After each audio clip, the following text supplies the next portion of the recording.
What kind of fools do they think we are? I'm Jessica Denson, and this is Lights On.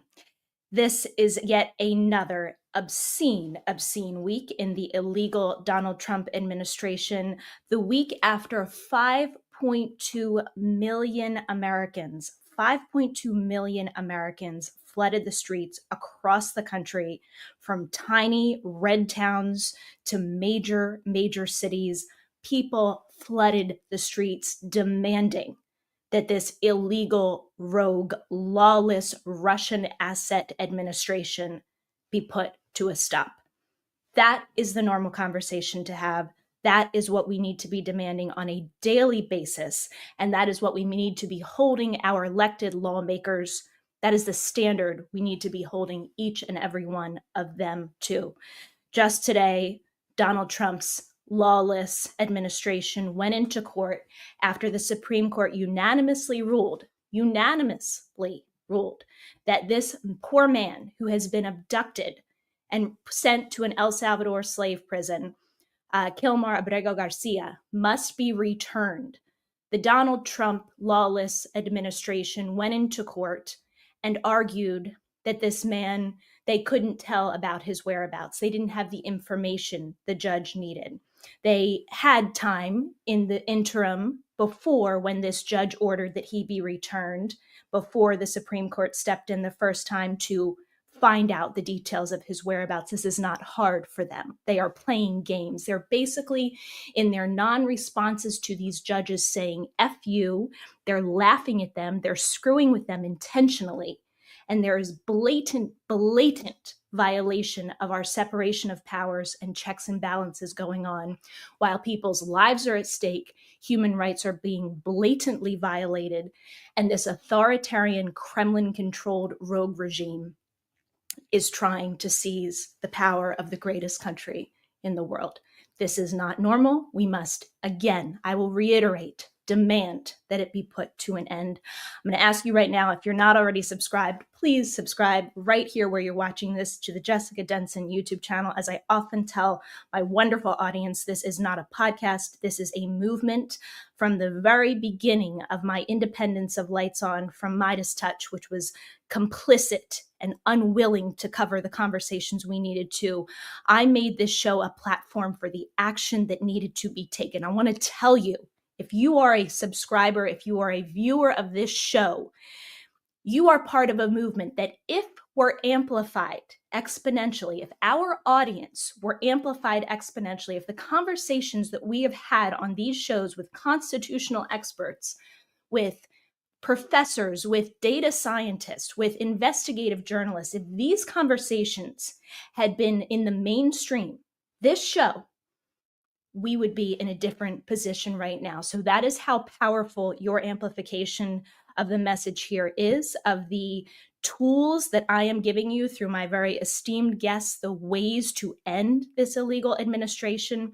That is how powerful our message is. So please, if you're not already, subscribe to the Jessica Denson YouTube channel. I want to thank those of you in the past week that have signed up for memberships. Thank our new standout members in the higher tier, Betsy Marr, Haley Showers, and the official People's Party of the USA. Thank you guys so much. And all of you who have subscribed, whether you're paying or not, the fact that you are part of this movement with me, I am so honored. I am so honored. I stood in a crowd of thousands last weekend to speak at downtown Los Angeles. I stood in front of a crowd of thousands for the Veterans Now DC March that I organized in DC on March 14th. That, of course, after standing in front of a crowd of a few dozen in the bitter cold in Washington, DC. We have made this movement happen. We, the people, have the power, and we must claim it now. This is not normal. We cannot wait until a midterm election. It is utterly obscene, and that's why I started off with, what kind of fools do they think we are? We got to get back to basics. We are dealing with a man who had 4 pending criminal indictments. I'm sorry, 3. One of them he was convicted on. 34 felony counts, 3 pending criminal indictments in 3 different jurisdictions, a adjudicated sexual abuser, an adjudicated insurrectionist, violating the oath that he took to stay in power in violation of the will of the people, an enemy of the Constitution, a Russian asset. Tolerating any moment of this administration is not okay. And I only have patience. I only have patience, and I hope you do too. Only have patience for those who are doing the heavy lifting right now and the required lifting. And it's the more we do it, the less heavy it becomes, the easier the lift is, because it's just natural. It's natural not to have this. It's not natural to suffer this insanity, to think, to be subject to the sick gaslighting of watching these lawyers go into court on behalf of this illegal administration and screw around with judges who have given them orders that they have violated. This sick gaslighting. We have to treat this the way it is, and we have to use the means at our disposal. Now, you guys all know, my wonderful audience here knows, and if you're new, welcome to Lights On. Please go to nowmarch.org to find out more about the 14th Now movement. I want to talk specifically today, and we have an excellent guest who's going to be joining us in a few minutes, Chris Kluwe. I met him on last Saturday in downtown LA. He was another speaker. He is the ex-NFL player who engaged in an act of civil disobedience, getting arrested in his city council meeting in Huntington Beach, California, for calling out MAGA, and I'll play that clip for you in a minute. But I really want this show, and I'm sure Chris is on board with his impatience with all lawmakers across the aisle to not use the power they have right now to uphold their oaths, to give you the tools. And I'm going to be fleshing out more of this in the coming weeks, but I want to give you the tools for what we can be doing right now to demand that our lawmakers use the constitutional means at their disposal. One is Section 3. I have gone over this with constitutional scholars. I have gone over this in depth on this show, and I encourage you to go on the Jessica Denson YouTube channel and look through the previous episodes. There are means right now to establish, just by acknowledging it through a conversation. This does not have to be legislated. It is already the fact that Donald Trump is disqualified. Any single member of Congress could even go on a cable news show. They don't even have to do it on the floor of the Senate. They could just do it on a cable news show. Acknowledge that we are dealing with a president who is sitting in that office in violation of Section 3 of the 14th Amendment. And the only way to clear him, you could just change the whole conversation. If you learn anything from MAGA, anything from all the chaos they are constantly throwing at us, why don't we take a page out of their lesson book and learn how to hijack a conversation? The Democrats could hijack the national conversation and just be constantly screaming and complaining that we are dealing with an illegal, illegitimate president.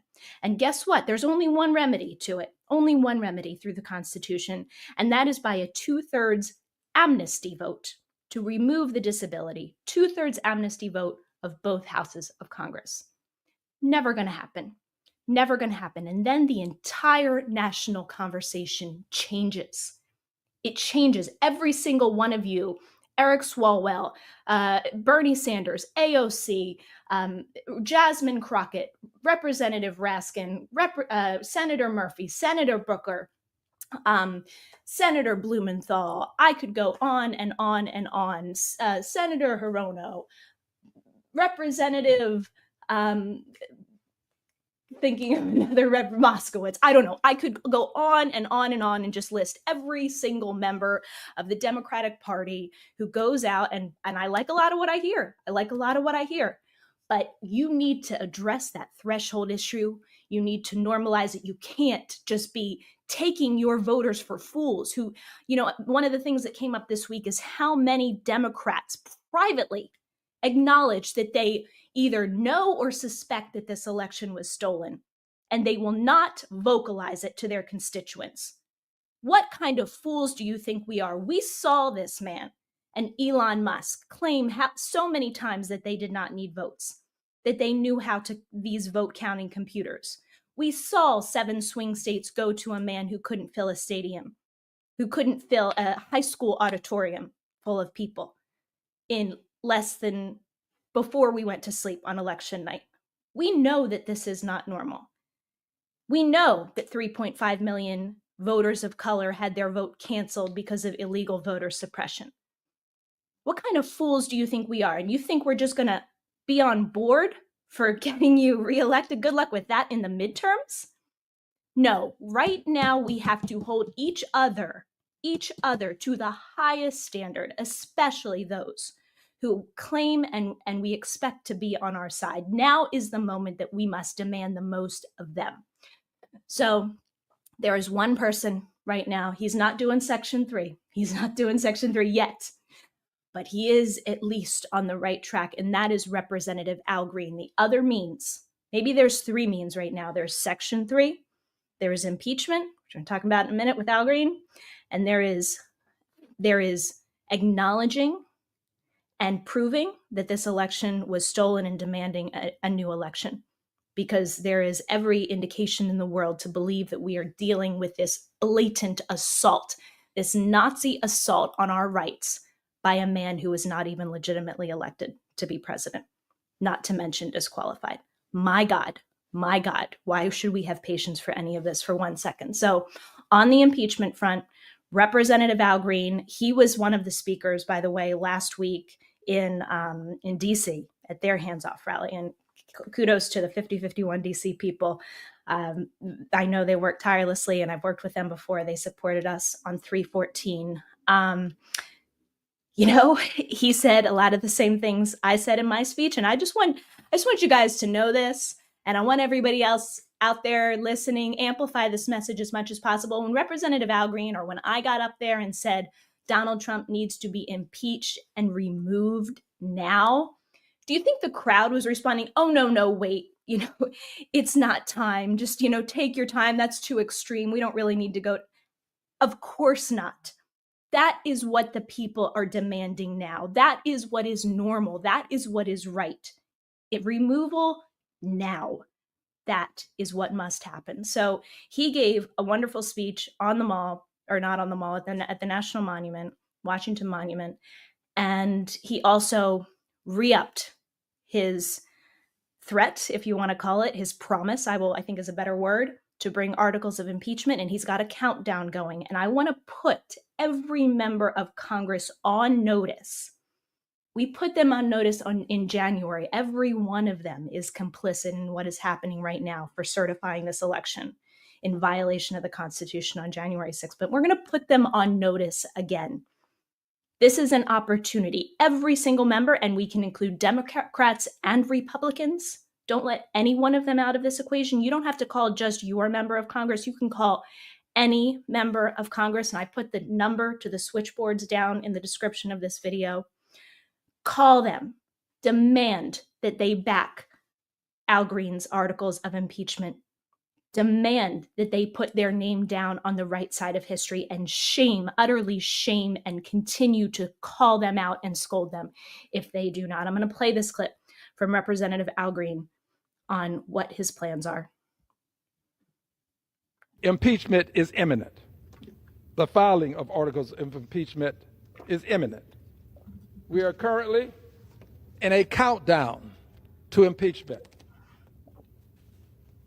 Now, those who know me know that I wouldn't say this if I were not going to move on with it. And I am.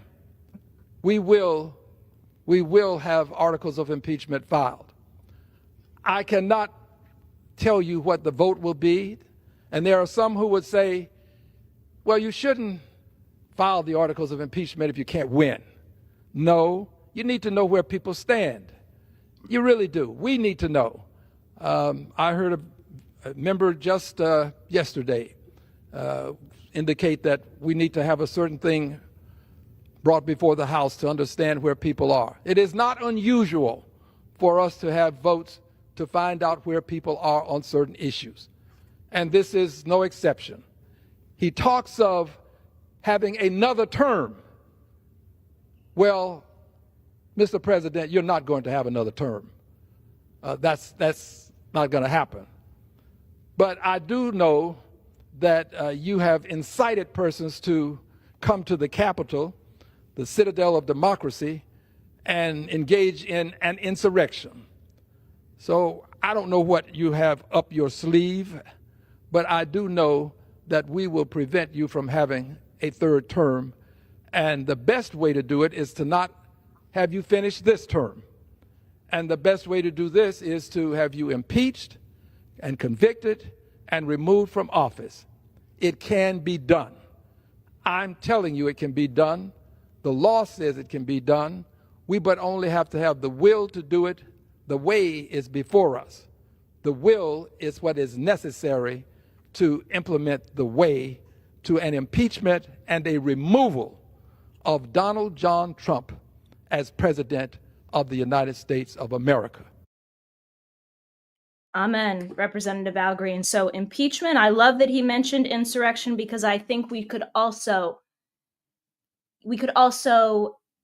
call on Representative Al Green to be an advocate for Section 3 of the 14th Amendment. The usual suspects we should be calling on too, like Jamie Raskin. What the hell happened to you, Jamie Raskin? I mean, my God, how could you have let the ball drop on this fundamental threshold constitutional violation? But every single one of them, we can be calling to both back Representative Green's articles of impeachment, normalize the conversation about his removal and his illegitimacy. Now, I see in the wings we have Chris Kluwe, and I'm really excited to bring him in a minute. Before I do, I want to play this video. If you are not familiar with this, this is from late February. He was in a city council meeting in his hometown of Huntington Beach, where, by the way, until very recently, and I'm going to let him tell you the rest of the story, he was a local high school football coach, which is an incredible thing for a local high school, a public high school, to have an ex-NFL player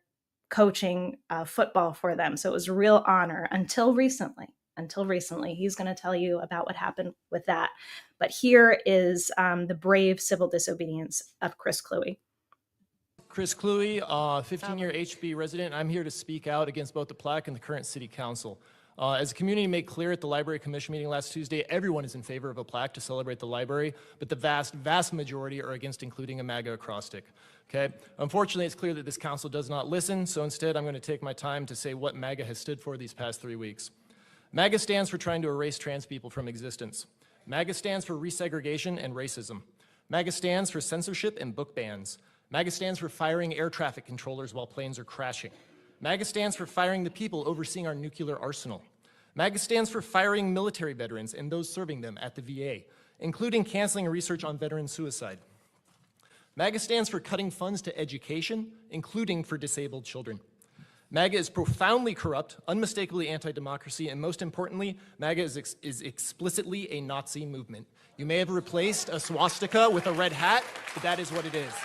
I will now engage in the time-honored American tradition of peaceful civil disobedience. Get the heck, get out.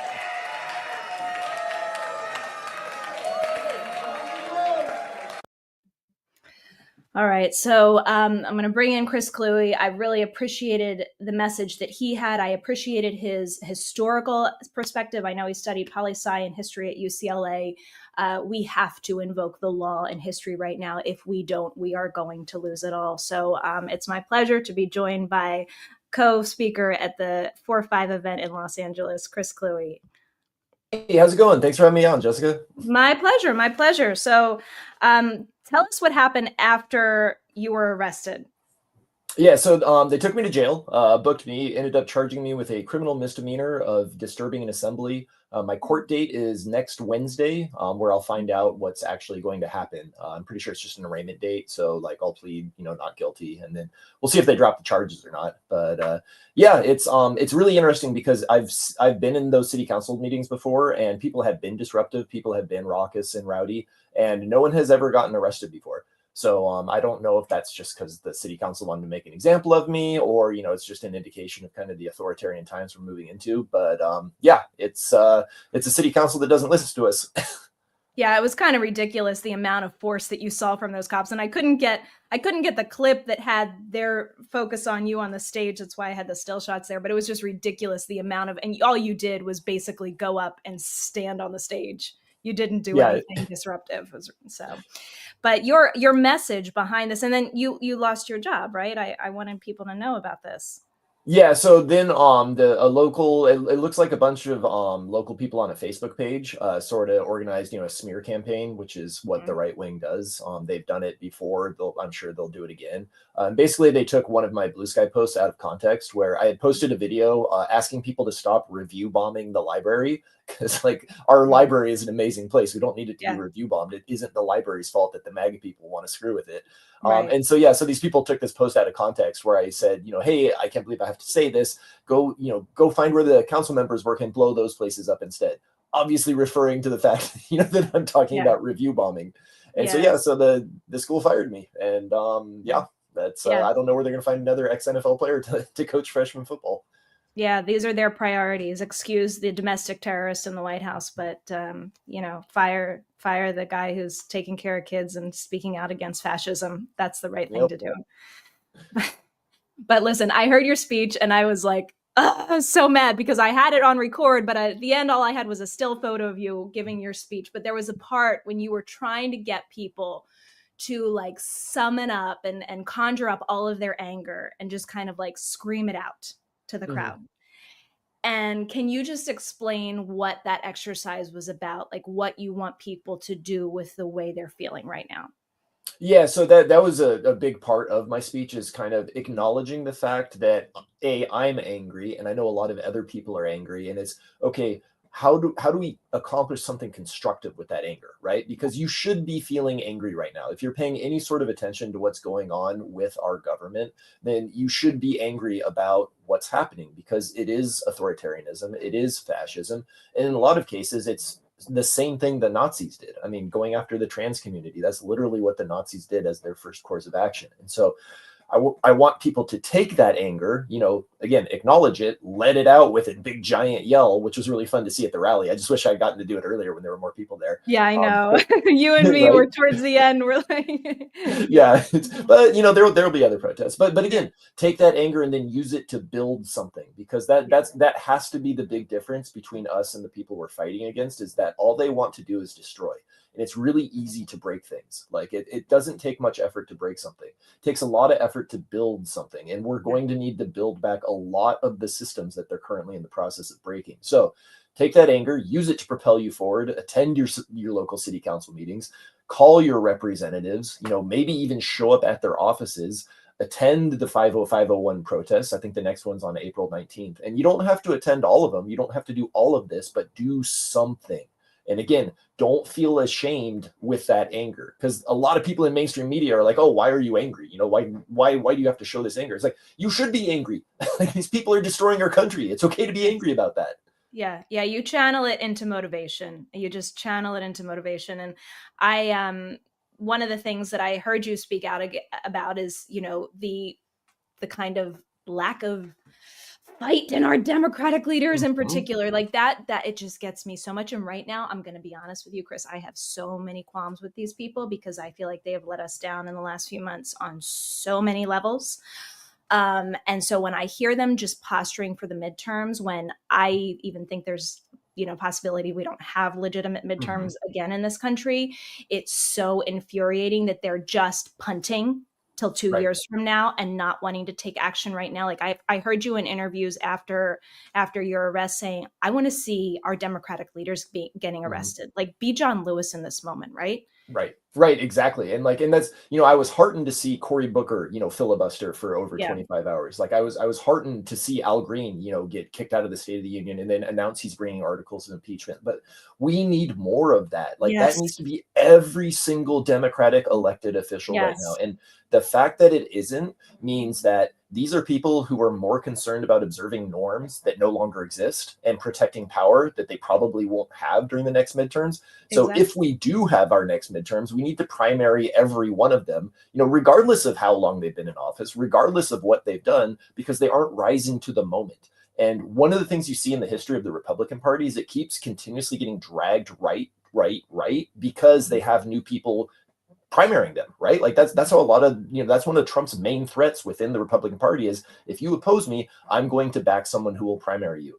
We need to be doing the same thing on the Democratic side, and it can't be any more of like, oh well, we'll just leave them in office, despite the fact they're not really doing a whole lot. We need to start dragging people leftward, because the Overton window has shifted, and it's shifted in the direction of fascism. So we got to start pulling it back the other way. Yes. Yeah, we absolutely do. You talk about history of the Republican Party. I know you studied history. One thing that I have done on this show is I've spoken with Timothy Ryback, who wrote Take Over, Hitler's Final Rise to Power. Also that piece that a lot of people have seen recently in The Atlantic that talks about his dismantling of democracy in 53 days.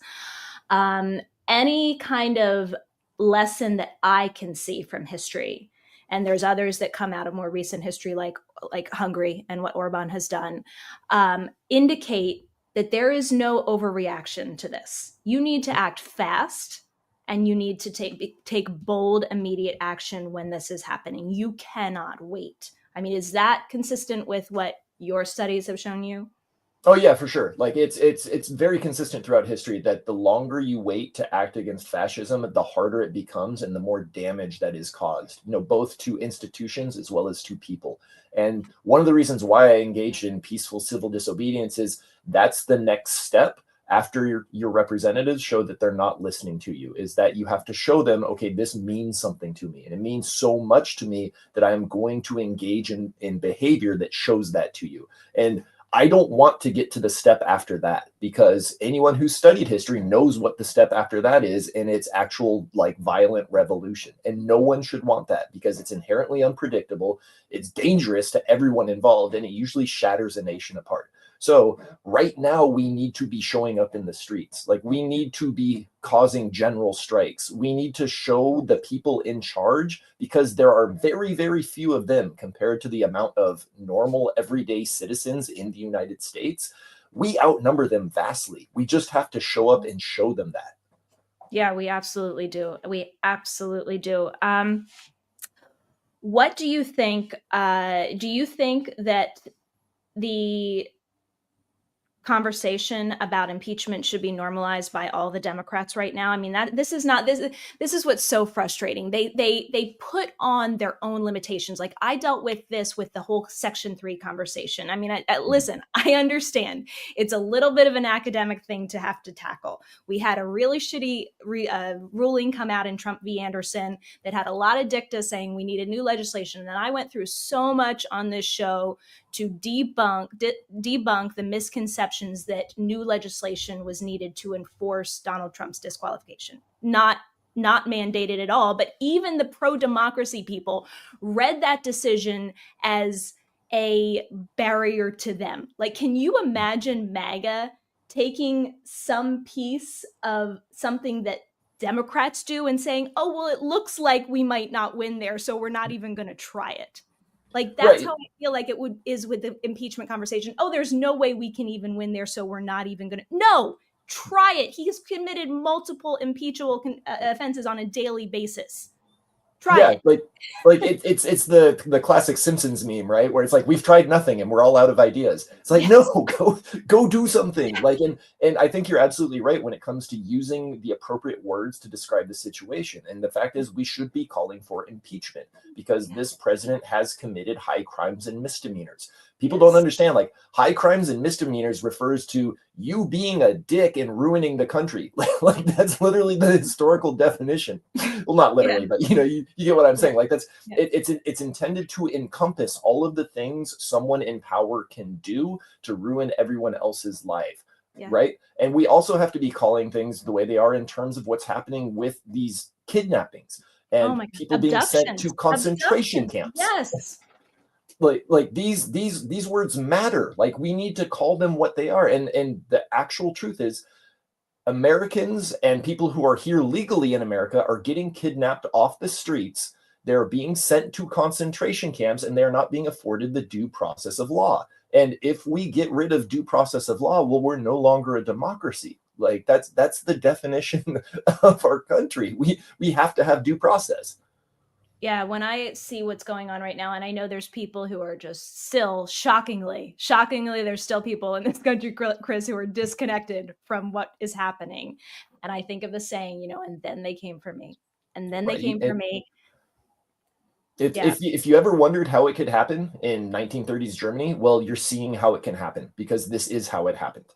Yeah, it is how it happened. And a more recent example in our history I think of is Emmett Till's mother, because she Mhm. was, not subjected to the really ugliest parts of segregation and racism in the South because she lived in Chicago, and she sent her beloved son off to visit his family and learned the very, very hard way. She learned the Mhm. very, very hard way that now it's happened to me. And that's why she put his body on display for the world to see, so they could Mhm. just see how extremely serious it is. Like all of us out here, and this is a message not just to the pro-democracy space, it's a message to those people who are in the MAGA movement thinking they're in a patriotic movement, but they're really in the Nazi fascism movement of 2025. Like this is going to come for you at some point. You're not exempt from this equation. You're not exempt from it. Yeah, and it's well, and what people need to remember is that like the ultimate choice you're going to have to make with the events that are happening is, do you want to be an American or do you want to be something else? Because another thing I think that's really important is that we call out these actions as un-American because they fit the definition of what our founders fought against when they decided to revolt against England. Like literally what this government is doing. You can read the Declaration of Independence. I actually did that during my speech. I brought up some of the, here are some of the founders' complaints, and like it's word for word. They are like, you are taking us to across foreign seas and judging us, without due process. Like you are taking away our government and installing people who don't care about us and are taking things from us. Like, it's again, do we want to be America or do we want to be something else? Because if you want to be an American, you have to show up and fight. You have to contact your legislators. Like you have to, get involved in your local communities, because otherwise there won't be an America left, even if it's called America. Yeah, you have to. And not only do you have to, but like the whole notion that we have to live through this, Chris, and this is kind of like a metaphysical concept to me, but like it's an illusion that we don't have power. We actually completely hold the reins here. We simply have to exert it. Like if all the people were doing what you and I are doing, and all these 5.2 million people in the streets and the people that are making the calls, if everybody was doing that, like this whole picture would change right now. Their power is an illusion, and we simply have to change the picture. Right. And the thing I wish that the other side would remember is that like the idea of unions and labor trade boards and stuff, like those came about for a reason. And the reason is that when those things aren't available, people tend to express their discontent in a much more visceral and physical way, like in terms of dragging the boss out of his house and beating him to death in front of his family. Like that's what happened in the time frame that President Trump refers to, where he wants, he thinks this is America's great history between, what was it, like 1890 to 1920. Like that's what happened in the labor movement. Like if you mistreated your workers, which all of them did, like they didn't politely file a letter. They didn't bring out a lawsuit. They grabbed their hammers and pitchforks and decided to get justice for themselves. I don't really want to live in a country where that's the norm, because again, it's not safe for anyone. So we need them to understand that, no, you're taking us to a very dark place. And we need people to understand that you do have power. When you collectively bargain, when you collectively organize, like I said earlier, there are so many more of us than there are of them. We just need to come together and show them. Yeah, we absolutely do. One of the pieces of news that came up before, just a few hours before the show, is a ruling, very disturbing ruling in the case of Mahmoud Khalil. A Louisiana immigration judge ruled that he can be deported, saying that Marco Rubio's ridiculous contention that he was anti-Semitic and that was grounds for his deportation was valid enough grounds to have this legal permanent resident who has been out as an activist against genocide, that those are grounds for his removal. He told the judge today, I would like to quote what you said last time, that there's nothing that's more important to this court than due process rights and fundamental fairness. Clearly, what we witnessed today, neither of these principles were present today or in this whole process. This is exactly why the Trump administration has sent me to this court 1,000 miles away from my family. I just hope that the urgency that you have deemed fit for me are afforded to the hundreds of others who have been here without hearings for months. And of course, Mahmoud Khalil is one of the more, one of the names that many of us have heard, but there are more. He is not the only one. And this is another thing, the motto of this show is stand out. And this is actually from Timothy Snyder's books. It's one of the chapters in On Tyranny. And another chapter in that book talks about the use of terrorism, real or contrived, to basically further authoritarian means. And they are literally in the name of combating terrorism, or in this case, the very specific quote unquote anti-Semitism, which, by the way, the Jewish Voices for Peace speaker in downtown LA was amazing. I should get his name. He was so beautiful. And I have so appreciated the Jewish voices on this, calling out this insane, disgusting use of anti-Semitism, or guarding against it as a cover to commit genocide. But this is what authoritarian regimes try to do. They classify justice seekers or people who are promoting any kind of peaceful activism as terrorists, and they try to use it as a predicate to take their rights away. Yeah, so I don't know how old your audience is, but for those of us who lived through the war on terror after 9/11, like this is very familiar. It's all those organizations that were put into place, DHS, ICE, like those were just waiting to be used for a bad purpose. And there were a lot of complaints at the time that, like, hey, if you can just go free reign and declare anyone a terrorist and then do whatever you want to them, like that opens up the door to abuse. And now we're seeing, okay, yeah, that is what happens, because it happened with Guantanamo, and now it's happening on a much larger scale. And so we, like, again, like, this has to be one of the concrete asks that we bring to our elected officials, is that once we stop the current bleeding and stabilize the situation, now we have to start dismantling the structures that are being abused, because we don't need a Department of Homeland Security. Like, we had intelligence agencies that were doing their job. Now, obviously they didn't do their job when 9/11 happened, but that doesn't mean that you create a tool for a dictator to put himself into power. So we have to, like when Donald Trump talks about, draining the swamp and get rid of like certain stuff, like there are certain things we do need to get rid of, but it's not. But he doesn't want to get rid of those. Yeah.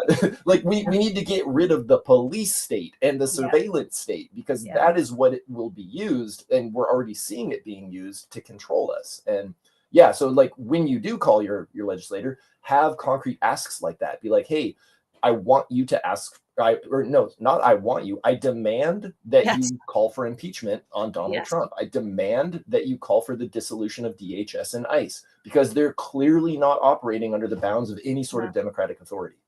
No. And the El Salvadoran president is going to be at the White House on Monday. And I mean, it's just watching the inhumanity of this and how they have turned these people's lives into a cruel joke. And, I don't know if you know this about me, Chris. I came from the MAGA side. I supported Trump in 2016. And it was because the propaganda of a network like Fox is so strong. It first of all, they have such a cover of loveliness and niceness and community and happy, and this is the good place, not to mention the Christian place and the freedom place, the two things that really pull at people's heartstrings. And you think you're with the good people, and they so demonize the others. And I remember how they would, I got sucked into when a American citizen would be the victim of a crime committed by an undocumented person.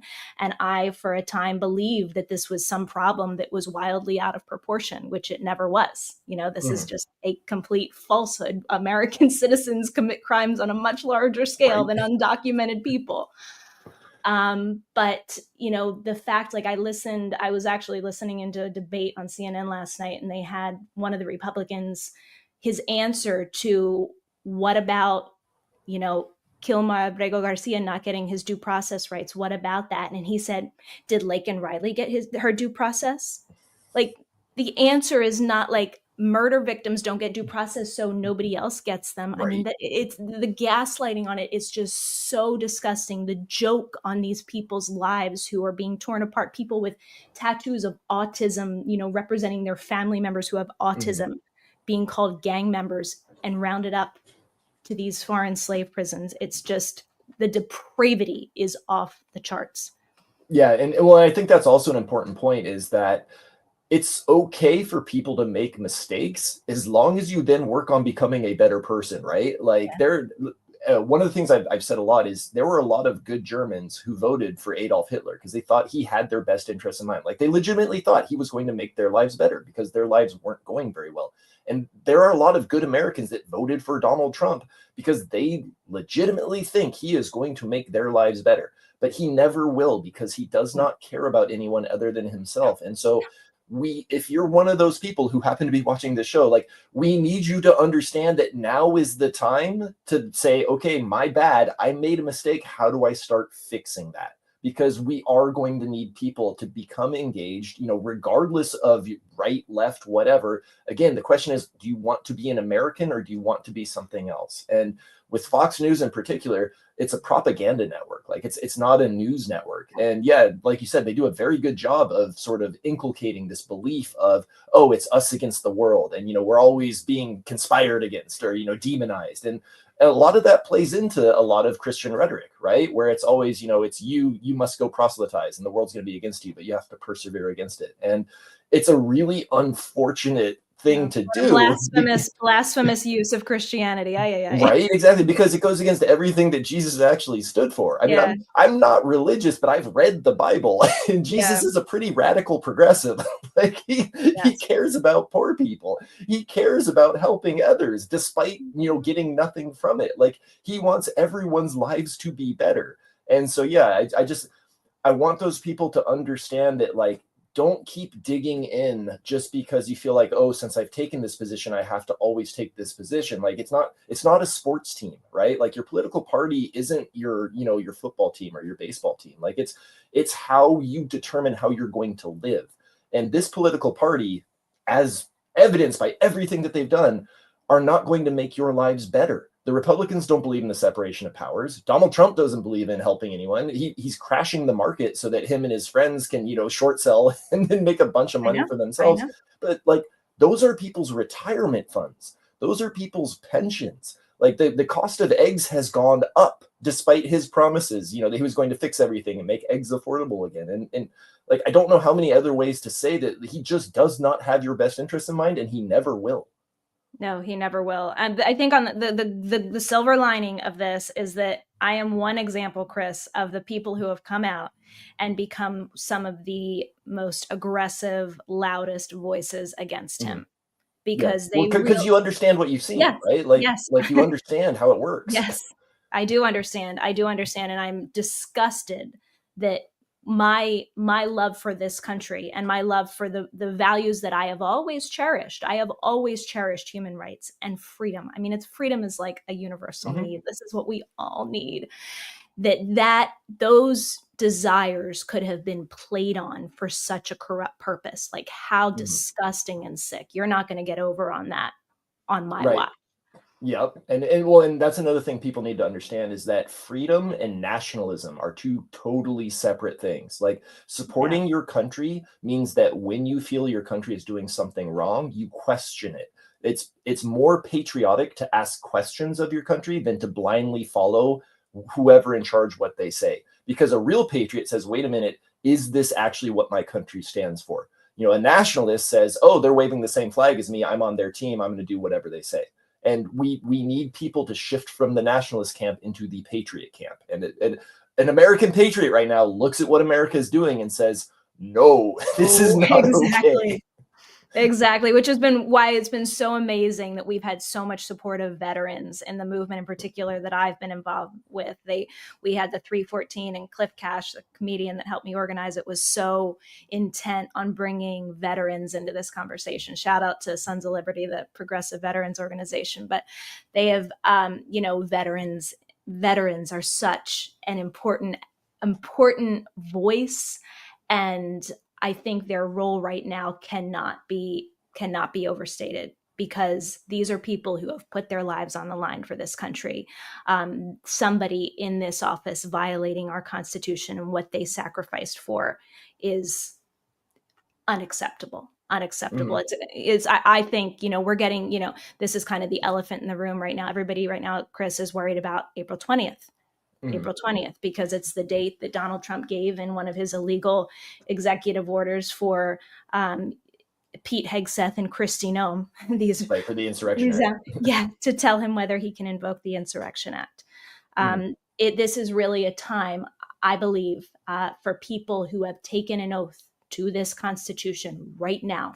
Anybody in military, in federal work, in law enforcement, in anything, to be thinking really, really deep about what that oath means, and not to be following illegal orders. Right, exactly. And I completely agree as well, because people have this idea that, the military is just going to blindly follow Trump. And I don't think they understand that, like, a large amount of our service members come from poor working class backgrounds, right? Like they see what Trump does to their families, right? They hear from their parents, from their siblings, that this is what he's doing is not good for America. And one of the foundational ideas of the American military is you do not follow unconstitutional orders. Like that gets hammered into you. But hey, you are supposed to be able to think for yourself that, yes, you follow orders, but when an order is blatantly illegal, you don't follow that order, because that's not what America is about. So again, I really hope he doesn't invoke the Insurrection Act, because I think that's another step leading us towards a potential civil war. But I think if he does, there are a lot of people in the military who, they joined the military because there was no other option for them, right? Like there wasn't a job in their hometown. There wasn't a path to the future except for serving our country. And those are the kind of people who, when they see Donald Trump cutting VA benefits, right? When they see him cutting benefits to rural areas like broadband, or, weather warnings, like tornado watches, you're not going to get your tornado warnings anymore because he's cutting the NOAA budget.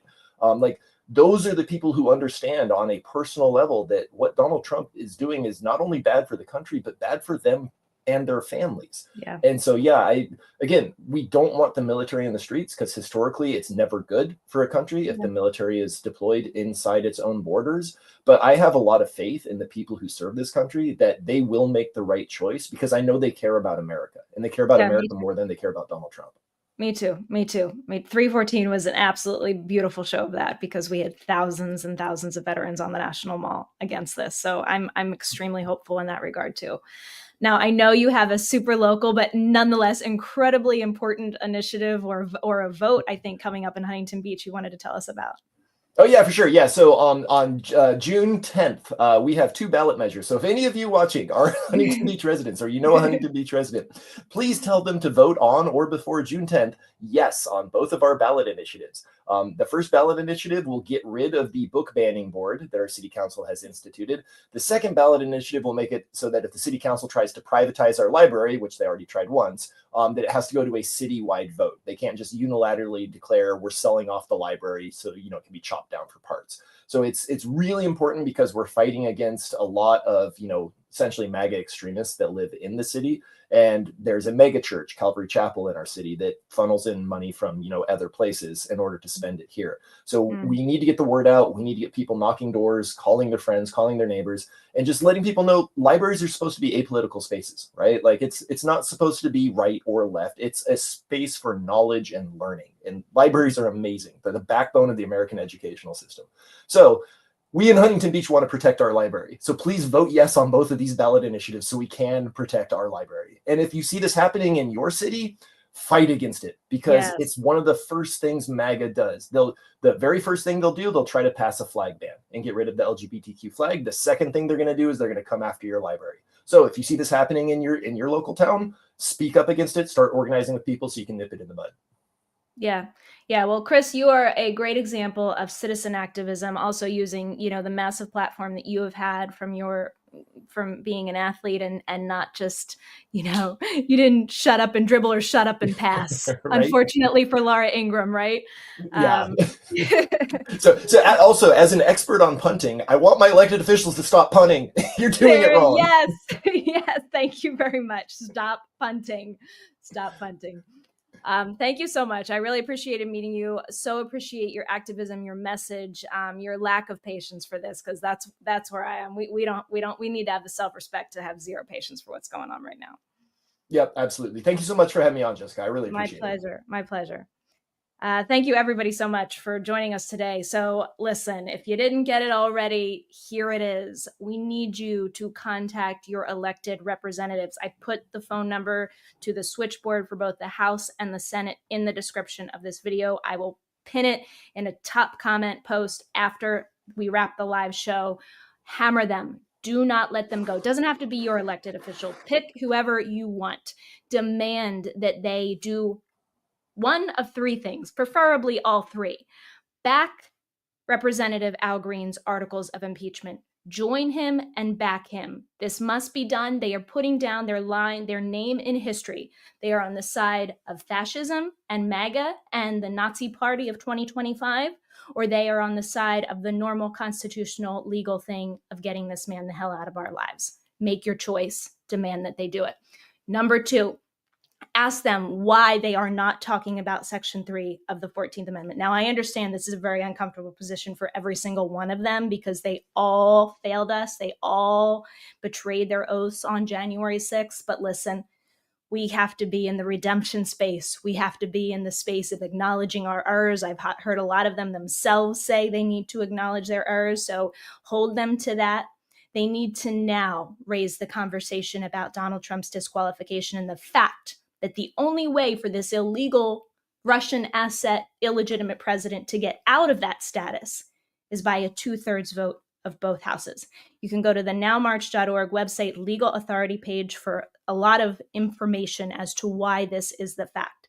So that's number two. 1, impeachment. 2, Section 3 of the 14th Amendment. 3, if they believe, as I have heard many conversations, that they do privately acknowledge that this election was not legitimate, or there is at least a reason to investigate it, and shame on them for not doing it when the time permitted to stop this administration from coming into power. If they believe that privately, look at the work that we have done on Lights On. Other people are catching up, other people are catching up, but it's been a lonely space. You guys know I left Midas Touch to talk about it. It's basically been me, Mark Thompson, Kyle Kalinske. I think I saw just today, comedian Christopher Titus picked this up. It's a trickle, and it is a small little club here. But basically, Lights On is the home for it. We started the conversation here fearlessly, and we have not let it go. And people, whether you look at the voter suppression front or the data manipulation front, the evidence is overwhelming and growing and just appalling that we are living with the consequences of an election that every indication says Donald Trump did not win. So you make them have these 3 conversations. The first one is really easy because there's a vote coming up. The second one is a conversation they just need to have. They can raise it, especially a senator, on the floor of the Senate, because they have more power even in the minority to give a speech like Senator Booker did. And if they understand, and they damn well should, and they should do their research if they haven't already, that this election was not fair and free, they need to be speaking out against it. So you have your homework cut out for you. You are not powerless. That anger is just a motivation to take action. Listen, I'm as usual disgusted and appalled by what's going on, but I will leave you with what I've told you often, and that is grateful to be living in a moment where we have the opportunity to do something about it. What an incredible honor. What an incredible honor that the history books are going to be written about you and me, my friends. So thank you all, as always, so much for being with me. As usual, the way to best support this show is to subscribe to the Jessica Denson YouTube channel. You can also join those memberships. I think we got 3 levels there for you. So thank you so much again, everybody who has signed up for those memberships so far. And you can support me, specifically my work, which is intense, at thejessicadenson.com/donate, thejessicadenson.com/donate. At thejessicadenson.com, you will also see the link for all the Lights On merch, hats, mugs, super soft hoodies, and more. Thank you so much, everybody. I love you so much. As always, have a wonderful weekend. and let your light shine.